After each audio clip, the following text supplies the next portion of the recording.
Hello everyone, welcome back to my channel. So আবারও আসলাম আপনাদের সামনে নতুন একটা ভিডিও নিয়ে। আজকের ভিডিওতে দেখাবো আপনাদেরকে বিকেলকার নাস্তা হিসেবে কি থাকতেছে সেটা দেখার জন্য আপনারা আমার সাথেই থাকুন। আমার ফেসবুক পেজে লাইক করুন। সবাই আসলাম বিকেলকার নাস্তা হিসেবে আজকে একটু ছোলা ভুনা করব। সো এখানে আমি কালো ছোলাটা নিয়েছি, টমেটো আলু দিয়ে একটু ভুনা করবো। সো চলে যাচ্ছে চুলোতে, বাকিটা চুলোয় দেখাবো। চলে আসলাম চুলোতে, একটা প্যান বসিয়ে দিচ্ছি আর দিয়ে দিচ্ছি আমি একটু তেল রান্নার সাথে দিয়ে দিচ্ছি পেঁয়াজ কুচি, দিচ্ছি স্বাদ মতো লবণ। লবণ দেওয়ার পরে আমি এটাকে একটু সুন্দর করে ভেজে নেবো পেঁয়াজটাকে কিছুক্ষণ। তো পেঁয়াজটা একটু ভাজা হয়ে গেছে, দিয়ে দিচ্ছি আমি এখানে একটু পানি, দিয়ে দিচ্ছি একটু রসুন বাটা, আদা বাটা, দিচ্ছি হলুদ পাউডার, মরিচ পাউডার।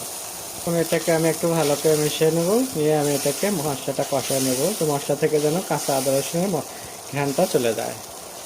কিছুক্ষণ কষানোর পরে দিয়ে দেবেন আলু সেটা। আলু আমি এখানে আলু কেটে রাখছিলাম, সেই আলু দিয়ে দিচ্ছি।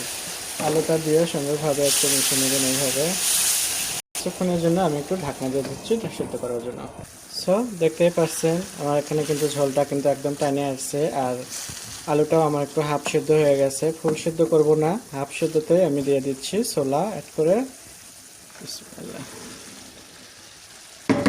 ছোলাটা দেওয়ার পরে সুন্দর করে একটু আলুর সাথে মিশিয়ে নিতে হবে এটাকে।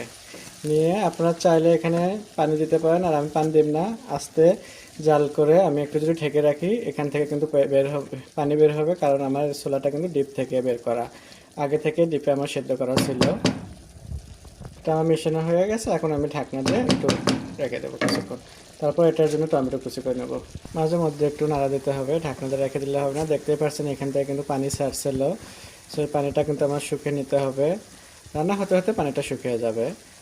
সেভাবে একটু মিশিয়ে নিচ্ছি, তাহলে লবণ ঝাল সব কিছুতে একবারে ভালোভাবে ব্যালেন্স করে নেবে।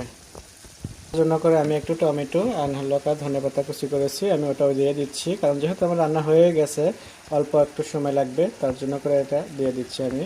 এটা দেওয়ার পরে একটু ভালো করে মিশিয়ে নেব এভাবে। মিশানোর পরে আমি আবারও একটু ঢাকনা দিয়ে কিছুক্ষণ রেখে দেবো। তো আবারও একটু ঢাকনাটা তুলে একটু নাড়াচাড়া দিয়ে নেব। দেখতেই পাচ্ছেন আমার কিন্তু আলুটা একদম পারফেক্ট সিদ্ধ হয়ে গেছে, আর এটা ছোলাটাও কি সুন্দর মাখা মাখা হয়ে গেছে।